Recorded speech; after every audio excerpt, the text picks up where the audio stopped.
Do you swear to tell the whole truth and nothing but the truth, so help you God? Is mercury toxic? Elemental mercury is toxic.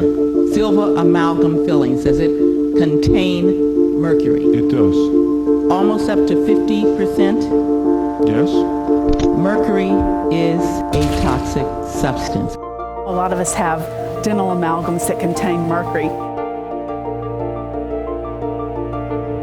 Anywhere from 4 to 19 micrograms of mercury per day can leach out of your amalgams into your body. These amalgams release mercury vapor, which is well over 100 to 600 times higher than what the ADA estimates. 80% of it that you breathe in collects in your body. So you not only have a toxin that can do the effect, you have it placed within inches of your brain. A single filling delivers micrograms of mercury, which in mercury terms is a lot. Mercury is vaporizing from the amalgams, and you have 80% absorption through the lungs. This is a fairly dangerous scenario. If you're exposed to mercury chronically for a long period of time, then we start seeing much more serious health effects.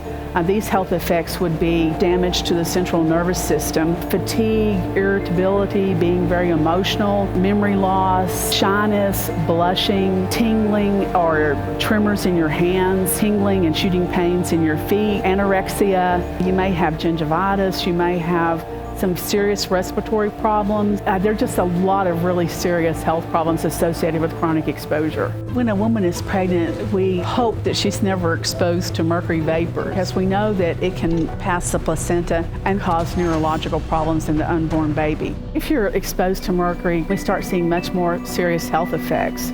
These health effects would be chronic fatigue, double vision, couldn't sleep, depression, panic attacks, memory loss, a lowered immune system, loss of vision, chronic headaches. It is both an immediate problem in some individuals and a very long-term problem in others. I started having neurological symptoms. I didn't feel like a human being. In the deepest part of myself, I thought I was dying.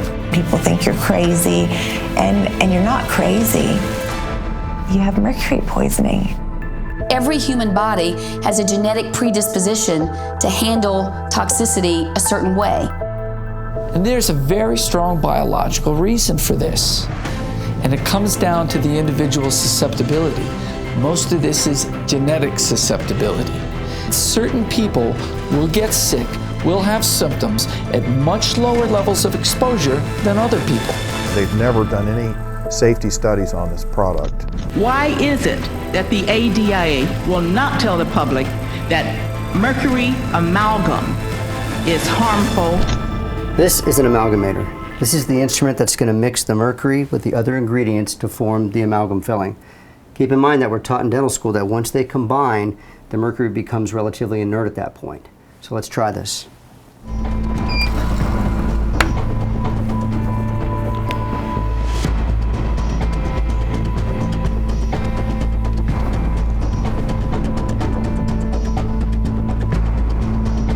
Ten micrograms is generally considered inhabitable.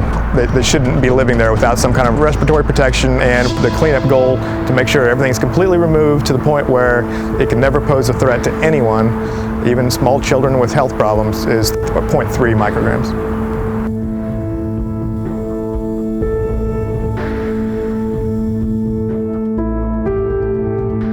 Dental schools ought to be fearful of major lawsuits because this is not a secret anymore.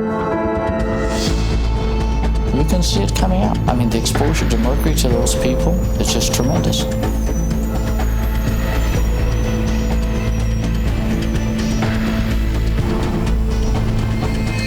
Okay, so to recap, a freshly made amalgam filling is off-gassing huge amounts of mercury vapor that exceed OSHA safety limits.